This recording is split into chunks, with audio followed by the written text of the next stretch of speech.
Hey, how's it going, everybody? Welcome back to 2A News Now. And I really do appreciate you taking your time tuning into my video.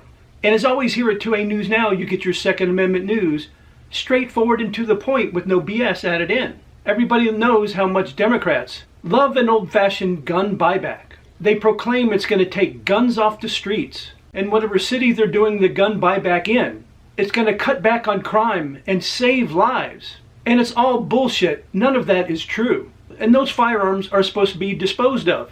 And a lot of times firearms that are brought in for these buybacks are what some people might call junk firearms. But also sometimes they end up by getting some rare and valuable firearms turned in. And even though a firearm is valuable and rare, and even though it's a shame, they're supposed to be disposed of with the rest of the firearms. And most likely this happens a lot more than we really know. But after a San Antonio gun buyback, a cop was fired for taking 3 firearms. There's a San Antonio councilman, and his name is John Courage. Oh, and by the way, he's a candidate for mayor. And he was able to convince donors to pony up over $150,000 to pay for a gun buyback last November in San Antonio. And the Democrats claimed a big success when they took in 933 firearms. And like I said, most of them were what they called junk guns. But there was a couple of firearms, according to the police, were rare firearms. And according to the San Antonio police, 3 of those firearms just happened to get legs and walk away. The San Antonio police said they fired the police officer who took 2 shotguns and 1 handgun that were turned over during the gun buyback and placed them in his personal vehicle. And 2 of the weapons they never found. David Mahula was that officer. And he's been on the force for 18 years. What other criminal acts has Officer Mahula done over his 18 years? And here's the thing, they claimed he was fired, but they say he was issued an indefinite suspension, which they say is the same thing as firing him. And that happened on May 9th of this year. Now, if it was anybody else that wasn't a police officer, especially an 18-year veteran, if it had been you or me that actually stole firearms, we would have been charged and ended up in jail. But according to the officer's disciplinary record, he was given the indefinite suspension for breaking a handful of department administrative rules. Really? For breaking department administration rules? He stole 3 firearms, and he should have been charged and arrested and put in jail. And guess what?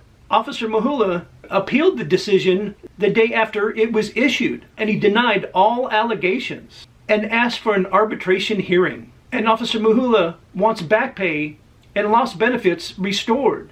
According to the police report, an aide for Councilman John Courage, who I mentioned at the starting of the video, helped secure the funds for the gun buyback, saw the officer put the shotguns and pistol into his own vehicle. Detectives spoke to the officer last December. He said he removed those 3 firearms from the other firearms that were turned in for the buyback because he said they had historical significance. He also said he took 9 boxes of ammunition so it could be destroyed at the department's range, or he just wanted to use it for himself. But according to investigators, his story just didn't add up.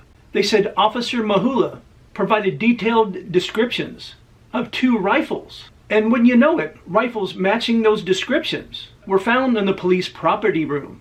But that didn't work for Officer Mahula, because later on the detectives determined that those were not the firearms the officer took. And before Officer Mahula gave his first statement, and detectives knew they caught the officer in a lie when they showed pictures of the rifles in the property room to the aide of the councilman. And he told the detectives the 2 firearms the officer placed in his vehicle were shotguns, not rifles.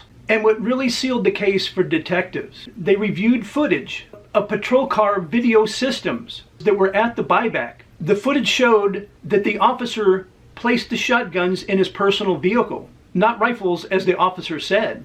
But it gets even worse for Officer Mahula. 2 San Antonio police officers who were working with Officer Mahula during the event told the detectives they questioned Officer Mahula about a U.S. government-issued Colt handgun that they personally didn't see that was turned in, but they heard it was turned in. And one of the officers told detectives that the officer responded to his question by placing a finger over his lips.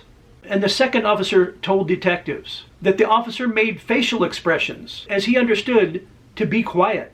And like I said earlier in the video, the police are calling them 2 long guns, which they were actually shotguns, were never recovered. So Officer Mahula took 3 firearms from a gun buyback event that he told detectives he said that they had historical significance, which means they're worth a lot of money, especially that Colt pistol.